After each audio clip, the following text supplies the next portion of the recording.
बच्चों, मैं हूं आर.के. सिंह और आप देख रहे हैं हमारा प्यारा सा चैनल ट्रांसेंड फिजिक्स। तो चलिए आज हम लोग वेक्टर के सीरीज को थोड़ा और आगे बढ़ाते हैं। ठीक है, इस पार्ट में हम लोग डिस्कस करेंगे रिजोल्यूशन ऑफ वेक्टर पर। ठीक है, मतलब आज हम लोग वेक्टर को रिजॉल्व करना सीखेंगे। लेकिन कुछ लोग सोच रहे होंगे सर ये रिजॉल्व क्या होता है। एक तरह से ऐसा समझिए कि आज हम लोग वेक्टर को जोड़ने के बजाय तोड़ेंगे। ठीक है, पिछले वीडियोस में हमने आपको सिखाया था कि किसी भी वेक्टर को किस तरह से ऐड कर सकते हैं, है ना। लेकिन आज हम लोग देखेंगे कि कैसे किसी भी वेक्टर को किस तरह से तोड़ सकते हैं। ठीक है, लेकिन आपने एक चीज ध्यान दिया होगा पिछले क्लासेस में। ठीक है, आपने देखा होगा कि बहुत सारे वेक्टर्स को जब हम जोड़ते हैं, ठीक है, तो मुझे एक वेक्टर मिलता है ना। तो बहुत सारे वेक्टर्स को जोड़कर एक वेक्टर मिल सकता है। तो आप दो वेक्टर को भी जोड़कर एक वेक्टर ला सकते हो जिसे हम रिजल्टेंट कहते हैं। आप तीन को भी जोड़कर एक ला सकते हो, आप चार को भी जोड़कर एक ला सकते हो, है ना। इस तरह से आप लाखों वेक्टर को भी जोड़कर एक ला सकते हो। सिमिलरली आप जब तोड़ने की बारी आती है तो हम एक वेक्टर को बहुत सारे तरीके से तोड़ सकते हैं। एक वेक्टर को हम दो पार्ट में भी तोड़ सकते हैं, एक वेक्टर को हम तीन पार्ट में भी तोड़ सकते हैं और एक वेक्टर को हम करोड़ों पार्ट में भी तोड़ सकते हैं। ये इस बात पर डिपेंड करता है कि हम उसे कितना पार्ट में तोड़ना चाहते हैं। ये एक बात तो तय है। लेकिन ज्यादातर केसेस में जो फेमस है, जैसे हम लोग जो पढ़ते हैं उसमें 99% केसेस में वेक्टर्स को दो पार्ट में तोड़ने पे हम लोग ज्यादा विश्वास रखते हैं। ठीक है, अलोंग एक्सिस। क्लियर, एकदम अच्छे समझ में आ गया। और 0.9% केसेस में हम वेक्टर को तीन पार्ट में तोड़ते हैं और 0.1% केसेस ऐसे हैं जिसमें वेक्टर्स को उससे ज्यादा पार्ट में तोड़ा जाता है। खैर, फिलहाल हमारा फोकस 99% केसेस में होगा। मतलब आज हम लोग बात करेंगे कि एक वेक्टर को दो वेक्टर कैसे बना सकते हैं। क्लियर, एकदम अच्छे समझ में आया। अब मैं आपको एक और बात बताता हूं। एक वेक्टर को दो वेक्टर बनाने का भी बहुत सारे मेथड हो सकते हैं। इसमें तीन मेथड बहुत ही फेमस है। ठीक है, जिसमें पहला वाला मेथड हमारे काम का है।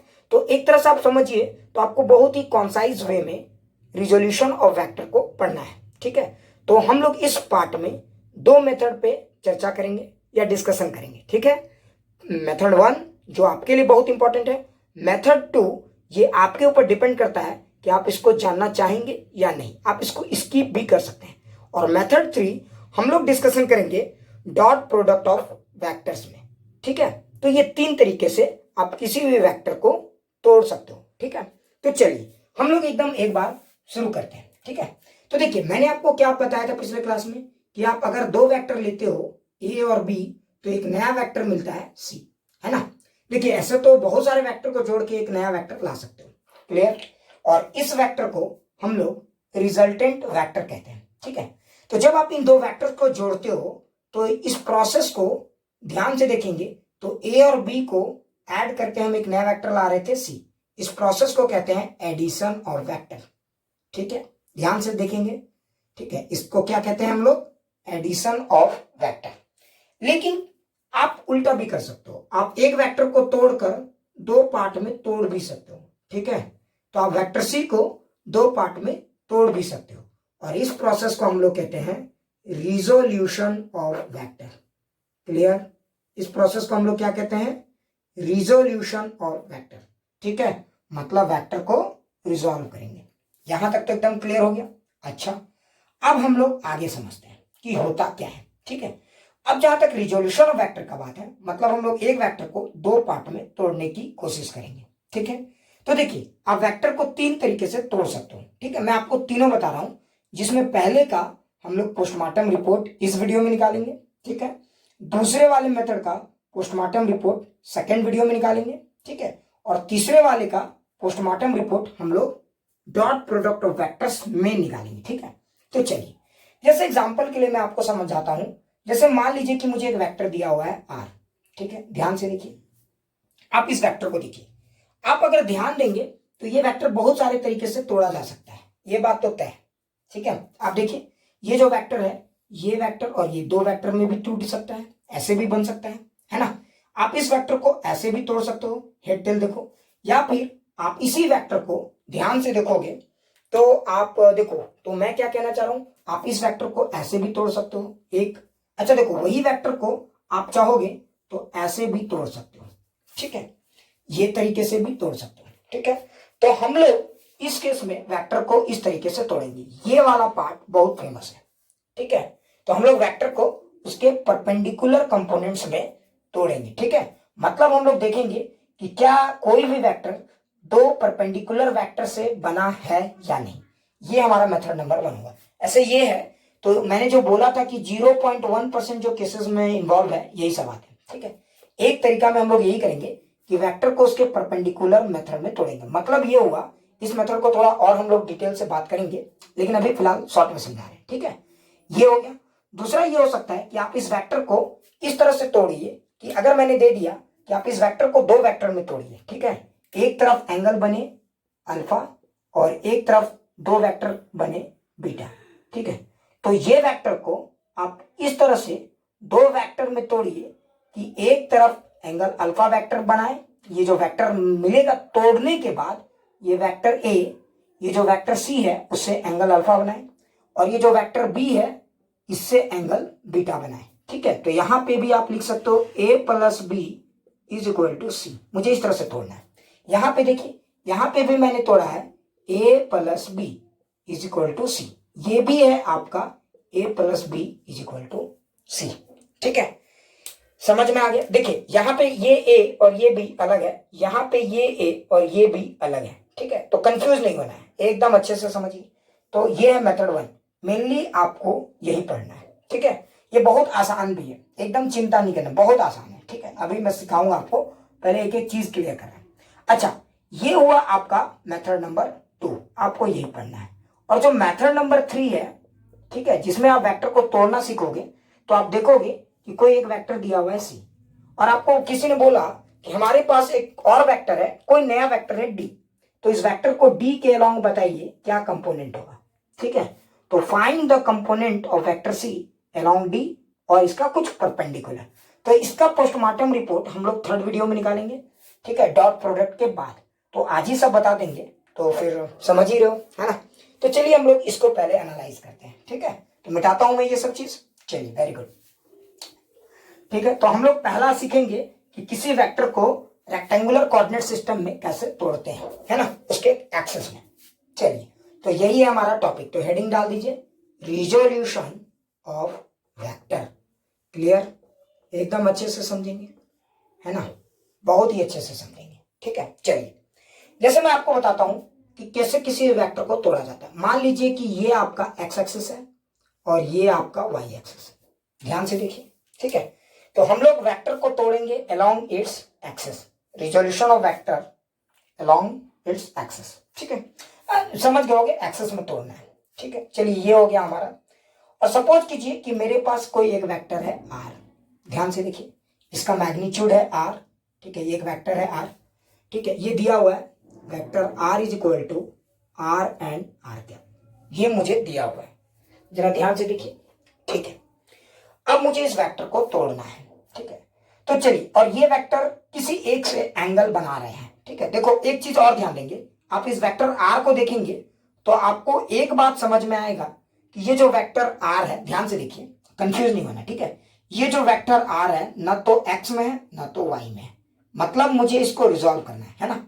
और मैं इससे पूछूंगा कि अगर तुम एक्स में भी नहीं हो वाई में भी नहीं हो तो तुम दोनों को कंट्रीब्यूट करो, बिल्कुल। ये जो वेक्टर आर है, ध्यान से देखोगे तो ये दो वेक्टर से बना है, ये और ये, है ना, एकदम क्लियर है। अच्छा, अब मान लो इस वेक्टर को मुझे एक्स में तोड़ना है और वाई में, तो कैसे तोड़ेंगे। तो चलिए, इसका मैग्नीट्यूड कितना दिया हुआ है आर, और मान लीजिए ये एंगल दिया हुआ है अल्फा, ध्यान से देखेंगे, ठीक है। ये एंगल कितना दिया हुआ है अल्फा। तो आप देखिए, इस वेक्टर आर को देखेंगे तो आपको पता चलेगा कि इसका आप एक्स कंपोनेंट भी निकाल सकते हो और वाई। तो देखिए, पहला ये सीखिए, पहले ये देखिए कि वेक्टर जो है हमारा आर वो एक्स में है या फिर वाई में है, पहला ये देख लीजिए, ठीक है। अगर एक्स में है तो रिजॉल्व करने की जरूरत नहीं है, या फिर वाई में है तो रिजॉल्व करने की जरूरत नहीं है। लेकिन अगर एक्स में भी नहीं है और वाई में भी नहीं है, ठीक है, एक्स एक्सिस में भी नहीं है और वाई एक्सिस में नहीं है, somewhere between X and Y axis, ठीक है, एक्स वाई प्लेन में है। तो मतलब ये जो वेक्टर आर है पक्का एक्स का भी पार्ट से बना है और वाई के भी पार्ट से बना है। अब लेकिन खास बात यह है कि इस वेक्टर आर में एक्स का कंट्रीब्यूशन कितना है और वाई का कंट्रीब्यूशन कितना है, ये मुझे निकालना है। तो देखो, अगर आप बहुत ध्यान से देखोगे तो आपको एक बात समझ में आएगा कि जो वेक्टर आर है, जो एंगल इसने अल्फा बनाया हुआ है एक्स एक्सिस से, तो देखोगे ये वेक्टर और ये वेक्टर से बना हुआ है, ध्यान से देखो, ये और ये वेक्टर से बना हुआ है। तो ये जो वेक्टर आर है ये और ये वेक्टर से बना हुआ है, तो इसका मैग्नीट्यूड निकाल दो और इसका, है ना। तो मैं यहाँ पे देखो, जहां से एंगल दिया हुआ है वहां से ट्रायंगल टाइप का ड्रॉ कर दीजिए। पहला तो आप ये कर सकते हो, देखिए मैंने एक ट्रायंगल टाइप का ड्रॉ कर दिया। अच्छा, अगर अब मैंने एक ट्रायंगल टाइप का ड्रॉ किया है तो देखिए अब आपको समझ में आ जाएगा, ये ट्रायंगल जैसा आपको दिख रहा है जहां से एंगल दे रहे हैं। अगर ये अल्फा यहां से दिया तो यहां से ड्रॉ कर दीजिए, और मान लीजिए ये बीटा यहां से दिया है तो आप यहाँ पे ट्रायंगल ड्रॉ कर दीजिए जिस एक्सिस से दिया है। अच्छा, आपको थोड़ा बोलेंगे सर आप क्या करना है, देखिए इस ट्रायंगल को देखेंगे तो आपको पता चलेगा ये बेस का काम कर रहा है, ये परपेंडिकुलर और ये हाइपोटेन्यूज, है ना। तो आप अगर यूज करेंगे तो ये पार्ट आप निकाल सकते हो, है ना, एक्स में इसका मैग्नीट्यूड कितना है, ठीक है। तो देखिए आप क्या लिख सकते थे, cos alpha is equal to base, मैं इसको एक्स बोल देता हूं, बेस की जगह एक्स बाई आर, है कि नहीं। तो ध्यान से देखिए, मैं इसको लिख सकता हूं एक्स, मुझे एक्स निकालना है, तो कॉस अल्फा हो गया, ये कॉस इस ट्रायंगल का हो गया कॉस अल्फा, कॉस ये बेस का काम करेगा एक्स और हाइपोटेन्यूज का काम करेगा आर। अच्छा, एक्स इज इक्वल टू मैं क्या लिख सकता हूं, आर कॉस अल्फा, तो ये हो गया हमारा एक्स का पार्ट, ठीक है। So this is my R cos alpha, ये हमारा आर कॉस अल्फा हो गया, ठीक है। देखिए आप एक ट्रिक भी लगा सकते हैं, अगर इसका मैग्नीट्यूड आर है और जहां से ये एंगल बन रहा है, ऑब्वियस सी बात है बेस है वो पार्ट, है ना, तो यहाँ डायरेक्ट आप क्या करते हैं, आर लिखिए और सीधा कॉस अल्फा से मल्टीप्लाई कर दीजिए, मतलब ये पार्ट हो गया आर कॉस अल्फा, ठीक है। अगर ये समझ में आ गया तो अब आगे देखिए, मुझे परपेंडिकुलर निकालना मतलब वाई, तो वाई कैसे निकालेंगे, है ना। तो वाई निकालने के लिए मुझे क्या करना है, ये चीज मुझे देखना होगा। तो वाई निकालने के लिए मैं क्या करूंगा, साइन अल्फा, ध्यान से देखिए, साइन अल्फा, साइन अल्फा की जगह यहाँ पे देखो ये वाला काम वाई का पार्ट कर रहा है, तो वाई बाई ये परपेंडिकुलर की जगह वाई लिख देंगे, हाइपोटेन्यूज की जगह हम लोग आर लिख देंगे, तो देखिए वाई भी आ गया आर साइन अल्फा, है ना। तो देखिए वाई का भी पार्ट निकल गया, ठीक है। एक चीज आपने ध्यान दिया, अगर ये आर है और इसने एक्स एक्सिस से अल्फा एंगल बनाया था, तो इसका जो एक्स, इसको बोलते हैं एक्स कंपोनेंट, ठीक है, component of vector along x axis, component of vector along x axis, clear, ध्यान से देखिए, ठीक है। तो what is x component of this vector, तो r cos alpha, what is y component of this vector, तो r sine alpha. So these are the components. तो सबसे पहला आप क्या कीजिए, उस वेक्टर का एक्स एक्सिस में क्या कंपोनेंट है वो निकालिए, वाई एक्सिस में क्या कंपोनेंट है वो निकाल दीजिए, ठीक है, निकाल दिए। अच्छा, अगर अब आपने ये निकाल दिया तो अब आप बहुत ध्यान से देख सकते हो, है ना। तो ध्यान से देखोगे तो आपको पता चलेगा, मतलब ये पार्ट तो मुझे पता चल चुका है, तो देखो ये पार्ट मुझे पता चल चुका है ना। तो ये पार्ट है R cos alpha X part, Y part क्या है आर साइन अल्फा, ये वाई पार्ट है, ठीक है। एक और चीज देखेंगे, कंपोनेंट निकल गया है, ये हमारा वाई कंपोनेंट है, ठीक है। कंपोनेंट निकालने के बाद आप जरा ध्यान से देखना, पहले साइन को देखिए ये किस कोऑर्डिनेट सिस्टम में है, ये आप अगर ऑब्जर्व करेंगे तो आपको पता चलेगा ये फर्स्ट कोऑर्डिनेट में है, जहां एक्स भी पॉजिटिव है वाई भी पॉजिटिव है। तो देखिए आपको कंपोनेंट निकल चुका है, एक्स कंपोनेंट निकल चुका है, आपको वाई कंपोनेंट निकल चुका है, तो अब आपको इस वेक्टर को लेकर कोई परेशानी नहीं होनी चाहिए। इसका मतलब ये जो वेक्टर आर है ये दो वेक्टर से बना हुआ है, एक R cos alpha I cap, चूंकि ये आई कैप है, और ये एक वेक्टर है R sine alpha J cap, है ना। तो आप ऐसा बोल सकते हो कि ये वेक्टर दो वेक्टर से बना हुआ है, तो हम लोग यहाँ पे लिख सकते हैं वेक्टर आर। देखो मैं इसको रिजॉल्व कर रहा हूँ, तो वेक्टर आर के दो पार्ट हो गए, R cos alpha I cap, ठीक है, plus R sine alpha J cap. एक और चीज ध्यान देंगे, इसको कोई रटेगा नहीं, ठीक है, ये सब चीजें रटने वाला नहीं है, ठीक है। बस हाँ, आप एक शॉर्टकट ये लगा सकते हैं कि जहां पे एंगल दिया रहेगा, पहले देखिए ट्रायंगल बना लीजिए और देखिए कौन सा पार्ट बेस का काम कर रहा है, जहां पे बेस का काम करेगा पहले दोनों जगह आर आर लिख दीजिए, ठीक है, आर आर आर है, ठीक है, आर लिख दिए यहाँ भी यहाँ भी। तो जहां बेस का काम करेगा वहां कॉस अल्फा मल्टीप्लाई कर दीजिए, जहां परपेंडिकुलर का काम करेगा वहां साइन अल्फा से मल्टीप्लाई करिए, बस। और आप इससे ज्यादा इस पॉइंट में कहीं भी कुछ ध्यान मत दीजिए, ठीक है। तो देखिए हमने इस वेक्टर आर को दो पार्ट में तोड़ दिया, एक्स पार्ट ये वाला part R cos alpha I cap, और ये वाला part R sine alpha J cap, ठीक है। तो देखिए हमने इस वेक्टर को एक्स एक्सिस में भी रिजॉल्व कर दिया, वाई एक्सिस में भी रिजॉल्व कर दिया, ठीक है। तो ये हमारा मेथड नंबर 1 है, जिसमें किसी एक वेक्टर को आप एक्स एक्सिस और वाई एक्सिस में रिजॉल्व करेंगे। क्लियर, ठीक है। ये बहुत ही हेल्पफुल है, और याद रखना यही पूरे वेक्टर का सबसे इंपॉर्टेंट कंसेप्ट भी है, बहुत काम आने वाला कंसेप्ट है, ठीक है। अच्छा देखो, अब यहाँ पे एक समस्या ये हो सकता है कि कुछ लोगों को डाउट हो सकता है, ठीक है। तो चलिए अब हम लोग कुछ क्वेश्चन एनालाइज करते हैं, जिससे कि आपका कंसेप्ट और क्लियर हो, ठीक है। तो चलिए पहला क्वेश्चन हम लोग इलस्ट्रेशन 1 देखते हैं, ठीक है। मान लीजिए एक वेक्टर दिया हुआ है, ठीक है, ध्यान से देखेंगे, और ये दिया हुआ है, ठीक है। मान लीजिए इसका मैग्नीट्यूड दिया हुआ है 20 यूनिट, और ये एंगल दिया हुआ है 37 डिग्री, ठीक है। ये वेक्टर दिया हुआ है। अब आपको किसी ने कहा कि इसको रिजॉल्व कीजिए, ठीक है, इस वेक्टर को रिजॉल्व कीजिए और वेक्टर के फॉर्म में लिख के दिखाइए। मतलब इस वेक्टर को मुझे रिजॉल्व करना है अलोंग एक्स और अलोंग वाई में, ठीक है। यानी इस वेक्टर को दो परपेंडिकुलर कंपोनेंट में रिजॉल्व करना है, दो कंपोनेंट में रिजॉल्व करना है, और इस तरह से रिजॉल्व करना है कि दोनों एक दूसरे के परपेंडिकुलर हो, ठीक है। और खास बात क्या है, दोनों एक्सिस के अलोंग हो, ये एक खास बात है। यहां पे देखिए वेक्टर को हम लोग एक्सिस के अलोंग रिजॉल्व कर रहे हैं, ठीक है। एक और चीज, इस वेक्टर को ऐसे भी पढ़ते हैं, देखिए ये अगर आप इसको, कुछ लोग ऐसे भी पढ़ते हैं, इसको पढ़ने का एक और तरीका है, कंफ्यूज नहीं होना है। जैसे 37 डिग्री दिया हुआ है, ठीक है, तो आप इसको ऐसे भी पढ़ सकते हो, ये ईस्ट है, ये वेस्ट है, ये नॉर्थ है, ये साउथ है। तो इसको आप, इस वेक्टर को कभी कभी लिखते हैं वेक्टर ऑफ मैग्नीट्यूड 20 यूनिट, ठीक है। और इसके डायरेक्शन को रिप्रेजेंट करने का एक और तरीका है, ठीक है, 37 डिग्री, ठीक है, north of east, north of east. देखिए इसको ऐसे पढ़ते हैं, ठीक है। इसका मतलब क्या हुआ, देखिए जो मेन चीज होता है उसको बाद में लिखते हैं, और किधर की तरफ, तो ईस्ट से 37 डिग्री। इसको एक और तरीका से देखिए, इसको ऐसे भी पढ़ते हैं 37 डिग्री नॉर्थ ऑफ ईस्ट, ठीक है, ईस्ट से 37 डिग्री नॉर्थ की तरफ। तो समझ में आ रहा है ना, ईस्ट से, देखिए ईस्ट से 37 डिग्री नॉर्थ की तरफ, उल्टा पढ़िए आपको क्लियर हो जाएगा। जैसे एक और एग्जांपल मैं बताता हूं, अगर किसी ने लिखा 20 डिग्री वेस्ट ऑफ साउथ, तो पहले आप समझ जाइए ईस्ट वेस्ट नॉर्थ साउथ। तो साउथ से, ठीक है, 20 डिग्री वेस्ट की तरफ, साउथ से 20 डिग्री, साउथ से 20 डिग्री वेस्ट की तरफ, ठीक है। तो साउथ से 20 डिग्री वेस्ट की तरफ, तो साउथ ले लीजिए, और 20 किधर, इधर या इधर, तो वेक्टर इधर है, ठीक है, 20 डिग्री वेस्ट की तरफ। तो इसको ऐसे, क्लियर। तो इस तरह से भाई लिखते हैं।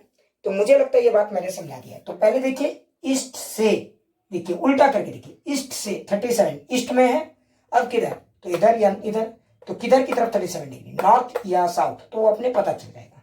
क्लियर, अच्छे समझ में आ गया होगा। चलिए तो अब इस वेक्टर को मुझे रिजॉल्व करना है, ठीक है, आ गया समझ।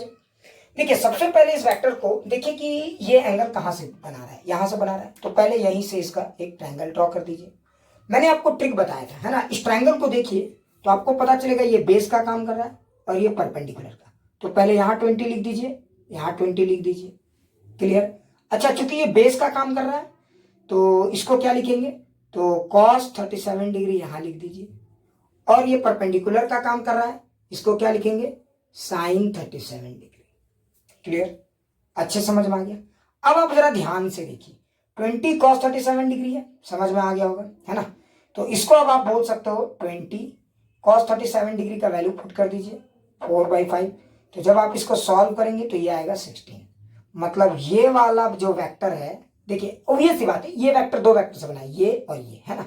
तो ये वेक्टर और यहाँ वाला उठा के यहाँ आ गया, ठीक है। तो 16 यूनिट, मतलब इसका पार्ट है 16 यूनिट। तो what is the x component of this vector 20, है ना। इस वेक्टर का एक्स कंपोनेंट क्या है, तो 16 यूनिट। तो एक्स कंपोनेंट निकल गया, ठीक है, एक्स। उसी तरह से इसका वाई निकाल दीजिए, तो 20 साइन 37 डिग्री की जगह 3/5, यहाँ 4 से मल्टीप्लाई कर दीजिए, दैट इज 12। तो देखिए एक्स पार्ट आ गया 16, वाई पार्ट आ गया 12। So these are the components of this vector. तो एक्स पार्ट है 16 और वाई पार्ट है 12, है ना। मुझे ये पता चल गया। अच्छा कोऑर्डिनेट देखिए, तो ये भी प्लस ये भी प्लस, मतलब ये जो वेक्टर है, ठीक है, ये जो वेक्टर है इसको आप दो पार्ट में लिख सकते थे, ठीक है। 16 आई कैप, ऑब्वियस सी बात है, ये जो वेक्टर है दो पार्ट से बना है, 16 आई कैप और एक इधर से बना है 12 जे कैप। तो 16 आई कैप प्लस 12 जे कैप। देखिए इस वेक्टर को मैंने दो कंपोनेंट में तोड़ दिया, और दो कंपोनेंट में तोड़ भी दिया और इस वेक्टर को लिख भी दिया, ठीक है। जरा समझ गए होगे, अच्छे से समझ में आ गया। चलिए तो मिटा दो इसको, वेरी गुड। आप एक सवाल खुद से भी ट्राई कीजिए, ठीक है। चलिए क्वेश्चन नंबर 2, इलस्ट्रेशन 2 देखिए। चलिए ये हमारा एक वेक्टर है, ध्यान से देखिए, ठीक है। इधर की तरफ दिया हुआ है 45 डिग्री, ये दे दिया गया है 20√2, है ना। चलिए इसको रिजॉल्व कीजिए इस वेक्टर को, ठीक है। पहले देखिए इस वेक्टर को लिखने का एक तरीका, अच्छा इसको कैसे लिखते भी है कुछ लोग, 20√2। अच्छा इसके डायरेक्शन को कैसे रिप्रेजेंट किया जाता है, कभी कभी ये मतलब ऐसे ही एक टाइम पास के लिए मैं बता रहा हूँ। तो देखिए आप इसको ईस्ट, वेस्ट, नॉर्थ, साउथ, तो ईस्ट से बना रहा है तो पहले ईस्ट लिख दीजिए, ठीक है। कितना डिग्री बना रहा है, तो 45 डिग्री किधर की तरफ, तो ईस्ट से साउथ की तरफ, तो 45 डिग्री साउथ ऑफ ईस्ट, ये इसका राइटिंग स्टाइल हो गया, ठीक है। तो कंफ्यूज नहीं होना। अच्छा क्या अब मुझे क्या करना है, इस वेक्टर को एक्स में रिजॉल्व करना है, वाई में रिजॉल्व करना है, ठीक है। तो अगर आप इस वेक्टर को देखेंगे तो एंगल तो यहां से बना रहा है, तो जहां से एंगल बना रहा है वहां पे एक ट्रायंगल बना दीजिए। देखिए ये ट्रायंगल बन गया, ये पार्ट बेस का काम करेगा, परपेंडिकुलर ही है, ठीक है, बना दिए। अब इसको आप रिजॉल्व कीजिए, ठीक है। तो मैंने आपको क्या बताया था, ये ट्रायंगल को देखिए, तो पहले आराम से लिख दीजिए 20√2, यहां भी लिख दीजिए 20√2, ये एकदम लिख दीजिए। अच्छा अब इस ट्रायंगल को देखिए, ये पार्ट बेस का काम कर रहा है, मतलब यहाँ पे कॉस वाला होगा, ठीक है। तो यहाँ पे लिख दीजिए कॉस 45 डिग्री। ये पार्ट परपेंडिकुलर का काम कर रहा है, मतलब ये साइन वाला, साइन 45 डिग्री, ठीक है। अब आप इसको सॉल्व कर दीजिए। तो जब आप सॉल्व करेंगे तो 20√2 कॉस 45 डिग्री 1/√2, ये कैंसिल, ये कैंसिल, तो ये वैल्यू आ जाएगा 20। जब आप इसको भी सॉल्व करेंगे तो ये वैल्यू आ जाएगा 20, है ना। अच्छा अब जरा ध्यान से देखो, तो एक्स कंपोनेंट वाई दोनों मिल गया, तो एक्स कंपोनेंट 20, वाई 20, है ना। अब इसको लिखेंगे कैसे, तो देखिए एक्स कंपोनेंट कितना है 20, तो 20, यहाँ पे एक्स का पार्ट प्लस में। अच्छा वाई कंपोनेंट कितना है, तो ध्यान से देखिए वाई माइनस में, ध्यान से देखिए, समझ में आ गया होगा। एक्स तो पॉजिटिव में है लेकिन वाई निगेटिव में, तो -20, समझ में आ गया ना। तो देखिए इस वेक्टर को जो मैंने बनाया तो ये निकल गया। अब आप इसको ऐसे भी लिख सकते थे कि ये बहुत आसान है, देखिए ये एक वेक्टर मिला और ये एक वेक्टर, है ना। इस वेक्टर को आप क्या लिख सकते थे 20 आई कैप, और इस वेक्टर को क्या लिख सकते थे -20 जे कैप, या यहां से भी डायरेक्ट लिख सकते हैं। आपको अगर कोऑर्डिनेट पता है तो किसी वेक्टर को आप आराम से लिख सकते हैं। तो ये वेक्टर क्या लिख सकते हैं 20 आई कैप -20 जे कैप, ये इसका वेक्टर हो गया। बहुत आसान है, जरा ध्यान से देखिए, ठीक है। चलिए एक और क्वेश्चन 3 बनाइए, आपको एकदम क्लियर हो जाएगा, ज्यादा परेशानी नहीं होगा, ठीक है। एक क्वेश्चन नंबर 3 देखिए, लास्ट क्वेश्चन है, ठीक है। जैसे यहां से मैं यहां पे दे रहा हूं, ये 53 डिग्री मानिए और ये 50 यूनिट है, ठीक है। अब इस वेक्टर को रिजॉल्व करके बताइए, ठीक है। कैसे करेंगे रिजॉल्व, सोचिए। तो देखिए सबसे पहले क्या करना है हमें, तो देखिए ये ट्रायंगल यहां से बना रहा है, तो जहां से ट्रायंगल बना रहा है उसको ज्वाइंट कर दीजिए, ठीक है। मैं बार बार बोलूं फॉर्मूला नहीं रटना है, ठीक है। पहले 50 लिख दीजिए, यहाँ भी 50 लिख दिए, यहाँ पे किससे मल्टीप्लाई करेंगे, तो देखिए ये बेस है तो cos 53 डिग्री, ये क्या है तो परपेंडिकुलर है तो साइन 53 डिग्री। अरे नहीं बुझा रहा है क्या, बहुत आसान है रे, कुछ नहीं है इसमें। cos 53 डिग्री का वैल्यू 3/5, ये आ जाएगा 30।